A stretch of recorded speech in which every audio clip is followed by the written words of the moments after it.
We get it. You're busy. You want to grow, and we want to help. You're passionate about your craft because it deeply matters to you. Your faith is important. It's your foundation. At Stay Forth, we coach leaders to avoid burnout, live and lead with clarity, purpose, and from a place of health.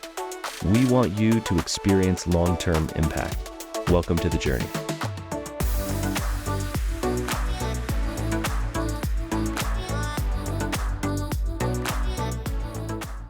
Well, friends, welcome back to our podcast. And it's kind of fun. You don't recognize this if you're seeing this over on YouTube because I'm in a different studio today. I'm like a guest who's hosting. I am at Every Home for Christ, based here in Colorado Springs, but you guys do work across the world. Yeah. So Tanner, welcome to our podcast, man. I am elated to be sitting down with you and just talking about whatever we're going to talk about today. You don't know, man. The lightning round, though, just like fear that at the very end. No, we're becoming friends in the process. We'll talk a little bit about your book, Full Circle, and really your story. We always want to start there of your story and finding out more about this organization, Every Home for Christ. You guys have one of the most audacious missions, maybe the most audacious mission I've ever heard before. And also, we're talking succession. We're talking change and seasons. We've already had a robust, solid conversation that was podcast worthy. So we're going to kind of catch everybody else up to that. Start with you and your own story. So rural Montana boy, how in the world did you get from rural Montana to I have a heart and passion to see the gospel go out to the world? That's a great question. I think I ask myself that question all the time. I grew up, as you said, in rural Montana. I grew up in a town of about 400 people, about 120 miles to the nearest 60,000 person town, whatever you would call that, 40 miles away from a population of 3,000. So the only people who live in this community they're people that work on farms. My dad ran the mill. And so the entire community is centered around agriculture. The road that I lived on, it was a highway. It's on the way to nowhere. So there's no reason to be there. And so in a lot of ways, in the most proper sense, I grew up very, very isolated. I didn't have a big view of the world. I had never been to the city before, anything like that. It was a big deal to go to Walmart for me growing up because it was 120 miles away and we would do all of our shopping.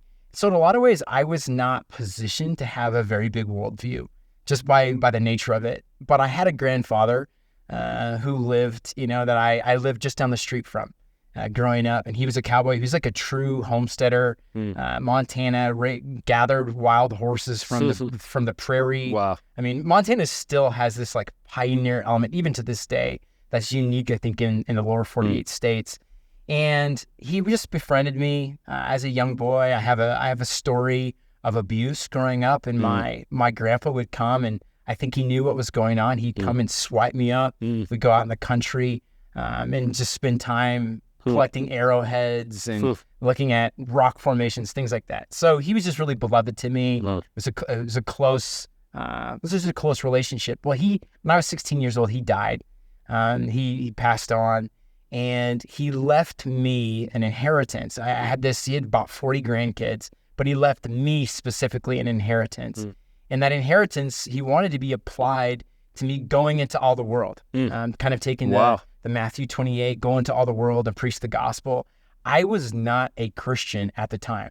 My logic for one, I wanted to respect Grandpa, so I was going to go on this mission trip. But the second, in my mind, maybe as important, was I can't wait to just go flirt with Christian girls. Sure. And so I picked. God's used all of it. Yeah, that's right. And so I picked through a catalog. And I saw India in there. I thought, that sounds like a crazy place. I saw the movie Aladdin, so I felt like maybe this is like that. I don't know. It was like, where's my Jasmine? Yeah. I don't know. It was like a really primitive mindset that I had. I go to India though, and we're driving down the road in Old Delhi, which is one of the most impoverished places. Certainly in the world, there's these probably the exact opposite of rural Montana. Yeah, I landed in India and thought I'd never experienced humidity, which that sounds so like funny. But Central Montana, there's no humidity. So I landed, it smells bad. They're eating curry. I'd never had anything beyond about meat and potatoes. The whole context was just so disruptive to my entire life. But we're driving down the road in Old Delhi one day, and I look out and I see this child, and it would look like one of those commercials where, it's like donate to a child. And I looked out, I'm not a Christian. I look out across the landscape and I see that, this person's living under a tarp, and it just broke me. I can't even really explain it. I looked out and I felt this whole spectrum of emotion. And one of the most prominent emotions I had was a sense of gratitude, realizing just how much I'd been given, growing up in the way that I did, middle class. I just the way that I've been raised in America, I was just struck by how unique I was. And, 8 million people on the planet. I'm raised in, Montana within the United States, and the prosperity. And it was just one of those moments that I said, I need God. I don't know what's real and what's not real, but I need something that is bigger than India and Montana. And that is where my story took me. And in that moment, I think it was a little bit of like me getting knocked off the horse. We know Paul got knocked off the horse. That was me getting knocked off the horse. And I think as I got knocked off the horse, there was something of calling at the same time, that I would always be living from a bigger, be always aiming for the bigger perspective, and always finding spirituality in that way. When I travel, I still today, I look out across the countryside, and it constantly stretches me, and I always find God in that. Yeah. So it's just a little bit of my journey. And how my world got bigger pretty rapidly. I'm struck by, I talk about this a lot. Mark Batterson says change of pace plus change of place equals change of perspective. That's right. And you land in a new place, and you just literally, your senses come alive. Yeah. And you think differently. You have to. Yeah. And so that disruptive word that you use, literally disrupting your life. What I also like is that we have such a Western view of calling that, like, I'm going to create this pathway for my life, which generally creates deep anxiety. Yeah. It's like, I have to. Yeah. Well, like, we're co-designing with God in so many ways. I think there's that freedom. But many times it just finds us. Yeah. I didn't know what coaching was. We discussed that before, like no idea. Yeah. And then it finds us. And so I'm just struck by the fact that like your finger in a catalog right there. Yeah, that's right. To go, sure, I'll go do that. Literally, God hunts you down on that. So beautiful to see. So why Full Circle? Yeah. Well, the full title's Full Circle, Living Beyond Ourselves. I think of just the average person. I think that comes from being from rural Montana. I'm thinking just of a normal person. Maybe they're working at the mill. I think of my father, or just somebody like that. And thinking about how we live often in these myopic, I always say tragically myopic spaces, where we can only see really what's right in front of us, that picking up my kids from school, going to work day after day. And I think there's something in me that wanted to help broaden the perspective. It's just part of who I am, broaden the perspective of the average person, wherever they're from, whether they live in Washington, D.C. or Los Angeles or rural Montana. And I wanted to do that through story, specifically. I wanted to do it through a bit of my story, but even more so through the stories of the people that I've met over the years. I've had this unique opportunity as working for the Ministry of Everyone for Christ for the last 16, 17 years. I've met people I've been to over 50, 60 countries.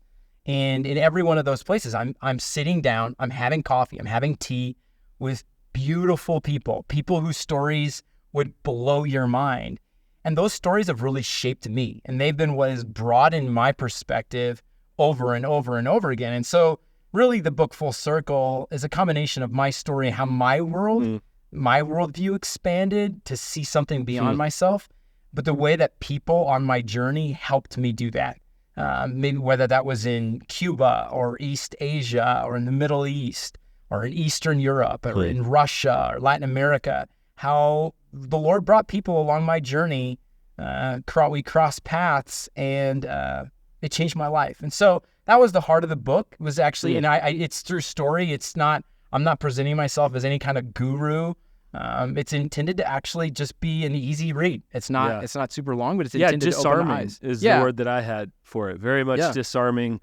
And I want to talk about your kind of current role in that. But really, the more influence we have, the more people can be maybe not afraid of us and our personality, but the position bears power. Yeah, that's right. And so I think the more we have to work to disarm, and stories ultimately disarms us. Well said. We sit with people in that. And so already reading it, excited to finish it. What's the most disorienting place you've ever been to? Been all around the globe, man. Ooh. Somalia. Probably 8 years ago or so, I was working on a project in the northern part of Somalia, Hargeisa, Somalia. This is one of those places where it's insanely disruptive just by its nature. It's anarchy. Even to get into the country, we were bribing people to get into the country. There's essentially no government, and there's an illegitimate government that's running the country. We, at the time when I was there, the United States government, the United States military had assassinated a big leader in Al-Shabaab, and they were from the town that I was going to. And so there's just disruption in every way. And I remember sitting across tea from a man who had been experiencing starvation. And him and his wife had a child, and they were looking for food and looking for water. And his wife ends up miscarrying in the middle of the desert. And just sitting there, again, rural Montana boy. I mean, I live now in Colorado Springs in this like lush, beautiful, relatively wealthy middle-class environment, and sitting there and just being blown away by this is someone's real experience. I mean, while I'm here going to Safeway and dropping my kids off, in the school line, there's people that are starving to death and losing their babies in the middle of the desert. And so there's only about 1,000 Christians in the entire country of Somalia. Wow. And so I was there on a project to try to build a leadership academy that would somehow support discipleship activities, but in a covert way. So that's probably the most disruptive place I've ever been. I've been to quite a few disruptive places, but that one sticks out to me. Every Home for Christ, you guys have probably the most audacious mission statement I've ever heard. Yeah. Tell us the mission statement. Yeah, our vision statement, every time I say this, I smirk because of what you're saying, because of how big it is to carry Christ to everyone in every place and in every generation. So the heart of what we do is really centered on people and the good news of who Jesus is. Yeah, how do you do that? What are the kind of channels that you do that through? So today the ministry is active in 165 different nations. So we have a big footprint across the Middle East, across Latin America. And one of the key ingredients to what we do is contextualization. So we don't send foreign missionaries, nothing wrong with that. But for us, we have a 77-year legacy of identifying kind of the man of peace or the woman of peace in a country. And our heart is to fully empower them to do what God has called them to do. And so in their most local environment, we cast the vision as catalysts. Say, hey, what's it going to take Jesus to every person in this country? And if you identify the right leader, they always have an answer to that. The Spirit has always put something in their heart. And they know the needs. They know the people. Yeah, and just imagine, I would be the most equipped to reach rural Montana or Colorado Springs. And so it's the same thing all around the world, and whether that's in Eswatini or Bulgaria or Siberia, it's the same idea, is that the local has the context, has the language, has the lingua franca, they know it. And so what that looks like is a little bit different. 165 nations. In some places we're going and it's kind of old school, knocking on doors, going to every place in the neighborhood. In other places we're doing more humanitarian work, where this is the way that, I just mentioned Somalia. We're doing, going in a very different spirit, a different heart. There's places that we're doing massive church training. And the thousands last year, this ministry presented the gospel 560 million times. Wow. In 165 nations. So that number, I know people are going to look at that number and be like, oh my gosh, this is another kind of evangelical exaggerating. I get that. But when you contextualize in the way that we are, there's multiplication around the world. So, there's just, I couldn't answer that question in just one way. It's contextually happening and in every context in a slightly different. We're taking boats in places. We're trying to get to islands. I think it's Indonesia that has 4,000 inhabited islands, and so in that context, we're buying boats. When you're out in the Middle East and you're in Saudi Arabia or in Qatar or Bahrain, you're just going about ministry in very, very different ways. You have to. Yeah. Yep. Yeah. man, so much there we could dive into. What was it like to take over the lead of this ministry from, the legendary Dick Eastman? Man, that's a big question. Walk me through some of the process, and maybe even how's Tanner feeling before, during the transition, and now after? Yeah, I think what I would say on the front end is it's not something that I don't think I ever had any ambition for. Certainly didn't have an expectation for. When I became the international director maybe 6 or 7 years ago of this ministry.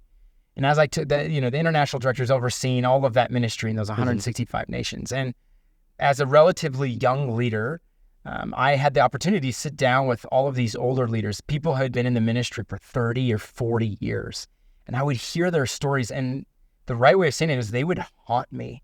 Their stories would haunt me of their faith, their ambition, that the way that they loved people and didn't want to leave a single person behind. I was just constantly stuck, with this reality of, what is going to be my impact? And I remember one day in a very distinct way saying, it's just time for me to put my flag in the ground. Like, it's time for me to actually do what these guys did when they were my age and actually really put my money where my mouth is in a way. And so we ended up launching an initiative called the Oikos Initiative, which, every organization has their own initiative. So, but this for us was our 20-year attempt. This is I know that sounds just bananas to most people. This is our 20-year attempt to try to reach every person on the earth with the gospel. We went around the world, did strategic planning in every nation, sat down with the local leaders, looked at how many churches we would need. It must have been thrilling. Oh, it was a time of just explosive faith. If God doesn't show up in this, we are fools. You are done. I remember one day having this realization, Greenland, okay, there's about 30,000 families that live in Greenland, and thinking, oh my goodness, we're going to need sled dogs. Like, we're going to need people that can, we can't do this on our own. I remember thinking of places, like North Korea, and thinking, in order for us to do this, we need regime change. You know what I mean? And so I think as a young man, as a young leader, energized by big dreams, big visions, I wanted to be put in a place where it was too big. I wanted that. Yeah. I think we all want that. We want a place where we have to be stretched beyond ourselves. And so we launched that initiative as a ministry in 2019. Again, I had no ambition of being the next leader, but I think what happened over a period of time, and it was kind of through the COVID season, is that, I began to lead more and more of the ministry. This was becoming more externalized with our resource base. And so over time, I stepped into this. I was asked by Dick in a very subtle way. We were sitting and praying together, and he said, hey, I'm going to go to the board and I'm going to suggest you're my successor. And I remember going home to my wife that night and just thinking, this is crazy. And it wasn't assumed to me. It wasn't the type of thing that I just assumed, oh yeah, this is my ambition. Right. Finally, I've arrived. I'm an adult finally. It was not that. Like I said, I'm a relatively young leader. I have a young family. My wife and I counted the cost. And so there was a year process leading up to the actual transition that involved so many things. For somebody who's been, so much about succession, Alan, but there's a transfer of relationship. There's all the relationships with our partners. All of that means, again, I'm 40 years younger than Dick Eastman. And so this organization, the transition from our partners to a guy that's a lot of times, young enough to be their grandson or their son, was a big thing. And so that part of the journey, we took all of that year working with boards, setting things up.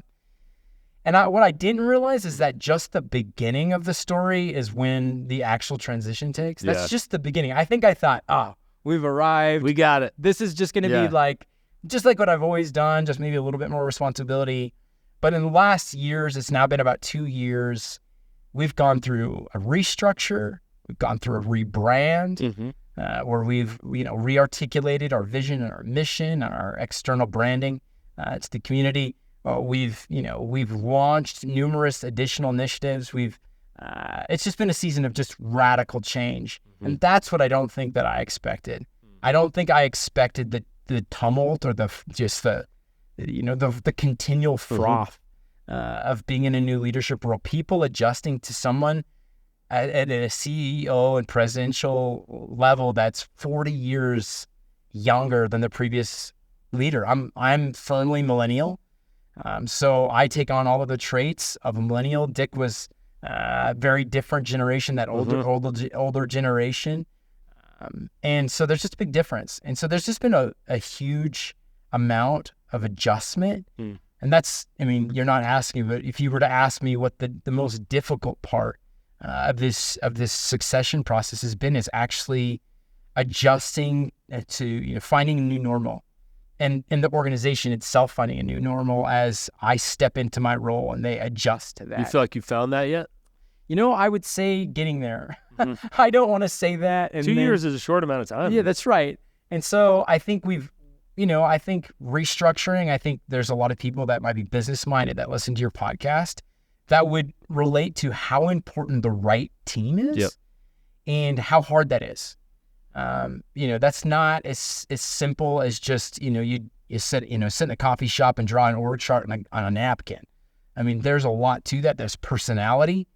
You're looking for gifting and skill set. You're looking for what's going to complement you as a leader and what's going to challenge you as a leader. And so that was a process. That was at least a year process just to get to the point where I felt like I have the right people in the right place. And so I think that's, that was a big part of that process. I think that piece settling down and having, the right team, now I can focus on empowerment. And I always hear you talk about multiplication. I can focus in on serving and supporting my team and watching them in some ways lead the organization in their respective areas. Yeah. So I don't want to say it's done, but I do want to say we're in a lot more healthy spot than we were a year ago. Yeah.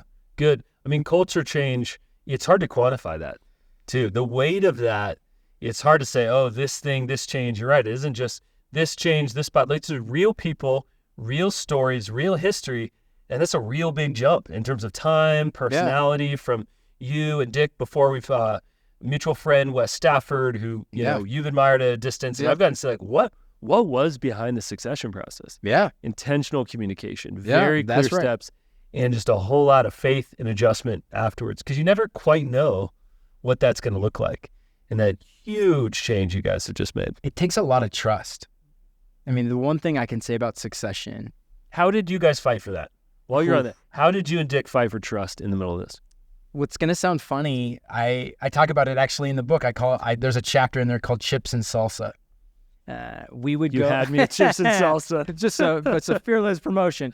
No, we would go in the middle of the succession process. My wife and I would go with Dick and Dee, and we would go up to, there's a Mexican place. It's not particularly good Mexican food. I mean, it was always like the type of place you had a stomachache afterwards. And we would go up, have a drink, sit there, and eat Mexican food with chips and salsa. And I would take those opportunities to ask any and every question. And, Dick is in the phase of his life where he's such a sage. And so there would just be this mutual back and forth where I would ask Dick questions and he would pour into me, and then he would be asking me questions. And it wasn't just with me, it was me and my wife actually as well. Dee played a big central role in that. And we're in a different life. We are still in a different life phase than Dick and Dee. I mean, I have 3 children. My oldest is 14, my youngest is 8. And how do I lead an organization with children this age? And I'm traveling all the time. And so there was intentional communication over meals. The other part of that communication is actually with the board. I think sometimes that gets overlooked in these processes. It's not just intentionality between Dick and I.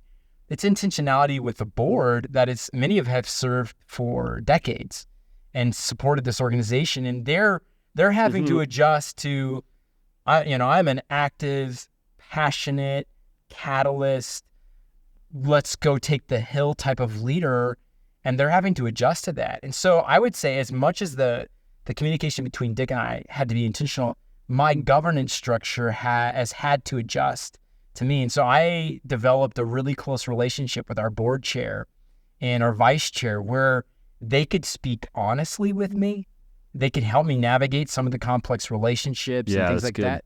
But they're also in that sage level, and they said hard things to me. And I guess I think that's when we talk about succession and trust, you have to surround yourself with people who can correct you. And you have to surround people who can help you contextualize or to step into culture change in the healthy way. Man, that's good. Let's push over into health. A lot of expectations coming in, some expectation around travel, the age of your kids. I'm in a similar, life phase and all that. How do you actively fight for health every week? That's a great question. I'm lucky enough that I'm married to a mental health therapist or a mental health counselor. Man. Maybe that's why we're friends. No way. I don't know what that says about us. I don't know. It says free therapy. Yeah, that's right. Yeah, something. It says that a lot of accountability. Yeah, it's good. I'm a big advocate. I'm not just saying this because of my wife. I'm a big advocate of pouring into myself, or finding relationships that are life-giving. I don't know if this is appropriate to say or not, but I go to therapy whether I need it or not every week. Very appropriate. I have an executive coach that is just specific to my executive role. Good. I have another coach that's helping me specifically with my family environment. Oh, that's great. And then I have a big shout out to coaching. That's right, right, man. Let me just say, spiritual director. And then I have a spiritual director. Amazing. And so they're all fulfilling different roles. So that's something that I'm just active in. It's a big investment of resources and time, but I just know myself. I know my tendency to drift. And I also know that I'm a younger leader. So I need that kind of mentorship in my life to keep me on the straight and narrow. In addition to that, I know that we haven't been able to talk about this before, but I'm a big advocate of play. I don't know if what's your flavor, man? How do you go play? The problem is I'm overextended in my play. Typically, I'm a really horrible golfer. I'm a cyclist. I cycle like a road bike and a mountain bike. I'm a runner. If you can't see me very well on the video, I don't look like I work out near enough to be doing all those things. But I love outside. I love the mountains. I believe in play. I think it disarms. There's something about me that allows me to it's not so serious. Leadership is serious. Yeah. And it's hard to keep it light. And so I love taking my team. It's something that I've modeled in our culture. I take my team to play. We don't talk about ministry. We just go and we laugh. We play top golf or whatever we're doing it. So what does that unlock when you're playing with the team versus having serious boardroom conversations with the team?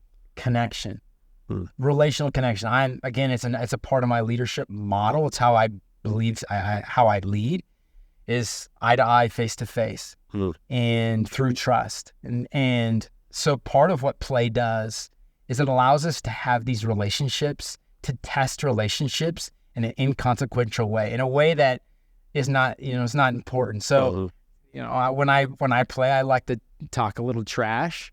You got to, man. Yeah. It just goes with the territory. It's just my temperament. And so I get to do that. I get to do that with my team, and they get to see that I'm humane, or I get to humanize the relationship a little bit, and they get to talk it back without retribution.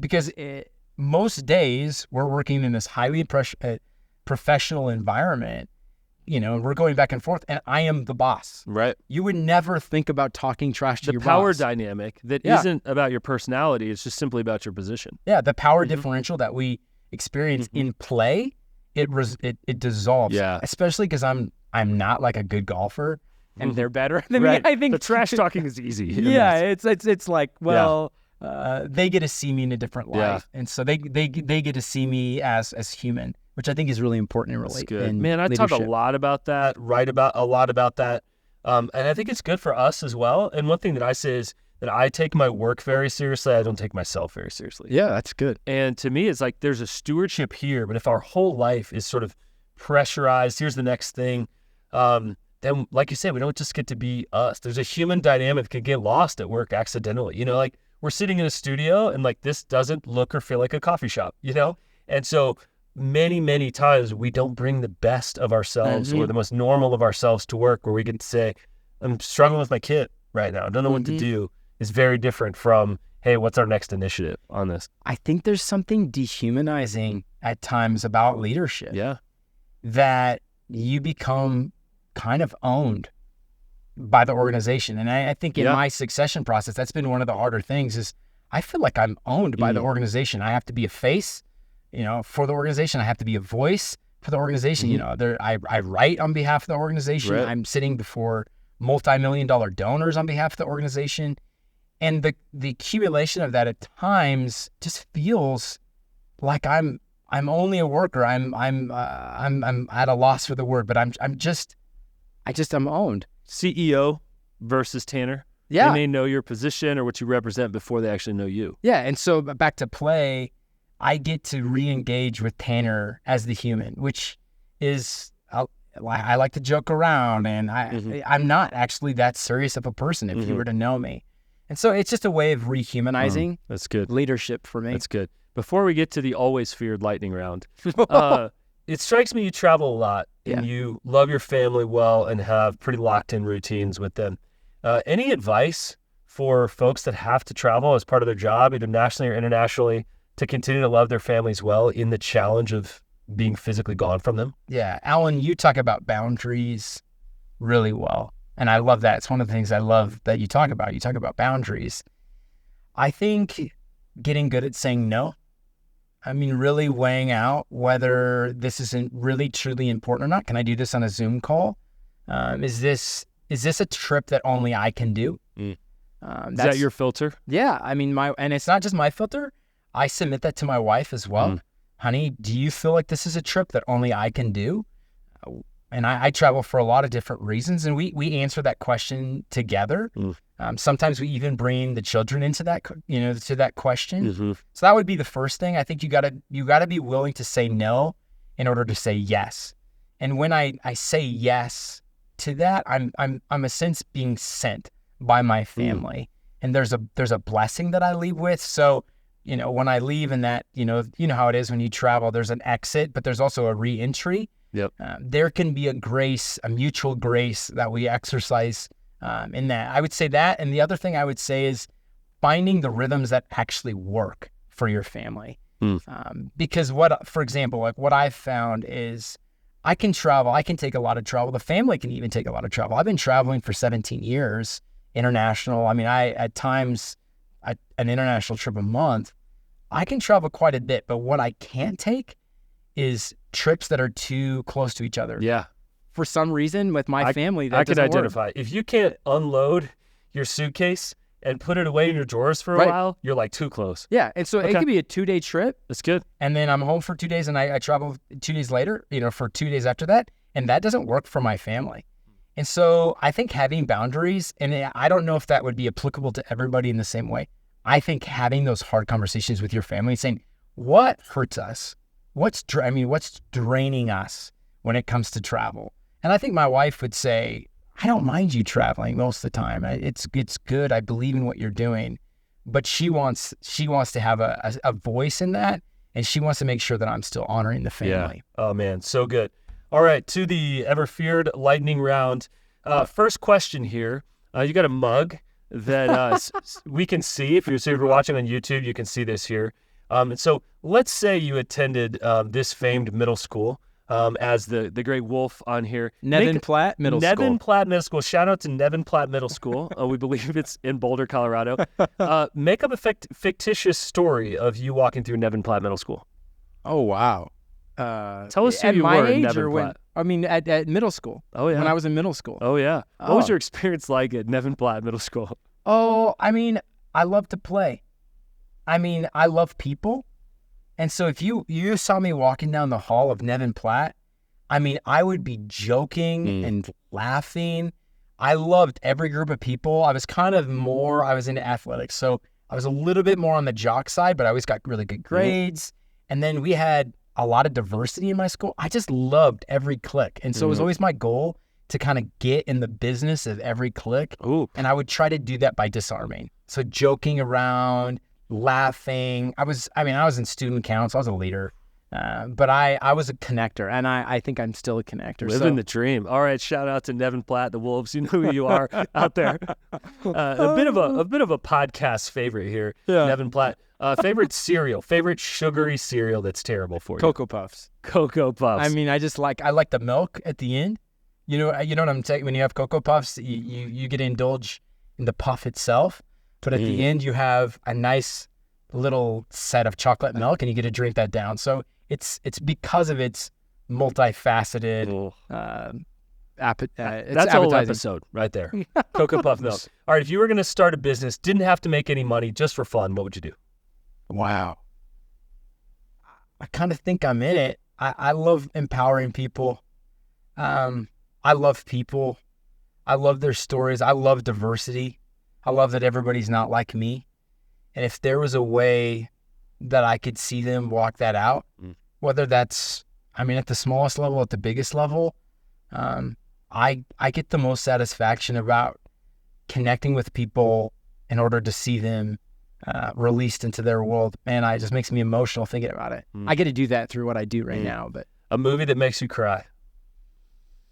A movie that Up. So good. Movie Up. That if you saw my wife, we look just like the couple in Up. Like, look at me. I'm like that. I can't not see it now. I can't not see it. There's like an old guy with glasses, and then there's like his redheaded wife, and they I hope you look just like him in a few years. Yeah, Go look at y'all. Look at. I'm not aging well. I already got gray hair. Go and watch that show, and then just imagine my wife looks just like that. All right, a song that's a guilty pleasure song. You're driving down the road, and you really don't want to admit that you belt this out at the top of your lungs. Bush Glycerine. Yeah. I have not thought about that in so many years. Dude, that was the first song I learned on the guitar, man. Glycerine. Yeah. Don't let the days go by. You get a free concert here, folks. So many good memories associated with that. One embarrassing moment in the last year. I have so many embarrassing moments, man. You caught me off guard on that one. Let's go real embarrassing. Man, this is so stupid. This is so dumb. I should be given like a professional one or something, but I was actually at the pool with my kids trying to show off. We had a bunch of friends there trying to show off with like a fancy dive, and I just belly flopped pretty hard. And I don't know. I don't like that look with my kids and my friends. It was just like one of those like turning point and laugh. It's not that great of an embarrassment story, but it definitely got me. This one didn't land. You try to show off a little bit. I also want to impress people at the pool. I think it's an ego thing. I think I'm at the age, like middle age, where I'm like kind of struggling with my ego, and like I used to be way more athletic than I am now. They just need to know that we still got it once in a while. Yeah, right. And so when you're trying to show them that you got it and you flop, it feels like the Lord's humbling me. One food that you shouldn't love, but you just do. Oh, man, so many. Mac and cheese. Oh, I'd eat a whole box of Kraft mac and cheese right now. Oh, the cheap stuff. Yeah, I don't want nice. I want that's the an garbage. Embarrassing moment right there. Yeah, right. Yeah, all right. I told you, I'm a little bit of a dirt chicken, so not like old ladies in the country that make the really good stuff. And actually, preferably not even Kraft. I'd want like Western Family, which was like the generic brand in Central Montana. That was like the cheap brand. Wow. All right, that got nostalgic. A phrase or a quote that you love or you repeat regularly. Wow, you're asking me so many hard ones. I'm gonna sound a little maybe cliche or something, but I've been meditating on a verse actually recently, and it's to love not. I think it's in 1 John. It says, "Love not in speech only, but in truth and in deed." And I've been really ruminating on that deed part. What does it look like to love in deed and not just with my mouth? I think especially leading an evangelism organization. What does deed evangelism look like? One person that's deeply impacted you that maybe isn't famous or notable, call that person out. Easy. My grandpa. He's the one who, man, I'm going to start crying. The GOAT. He invested in me probably the hardest time of my life. When I was, like I said, I have a story of abuse, and he saw me, gave me his attention. Eventually, he's the reason I became a Christian. So my grandpa. Incredible. Last one here. I want you to kind of look straight into camera. Somebody's discouraged right now. They think they don't have what it takes. They think what they do doesn't matter. They're not going to amount to the potential that somebody told them that they had. What do you say to that to that discouraged person? Well, I think I'd say, listen, you're in good company. The world is a hard spot. I think everybody in the world at some point experiences some kind of suffering. Myself, I think Alan would say the same thing. I just would want to empathize with you and just tell you that it's going to be okay. To just keep walking step by step. Some days you don't have confidence to take big leaps, but look for ways to be grateful. Day after day, look for the birds singing outside or the sun shining. But I think in the hardest times in life, what's maybe the most important is that you just keep taking that step and practice gratitude. Fight for ways to be grateful. Beautiful. Where can folks get involved with Every Home for Christ, find out more about what you guys do? Yeah, go to our website, www.everyhome.org. That's the best spot. Beautiful. Well, man, cheers. Keep up the great work, doing some incredible stuff, and also cheers to Nevin Platt, the Wolves. Tanner, so awesome, enjoying our friendship, and thanks for coming on the podcast. Thanks, Alan.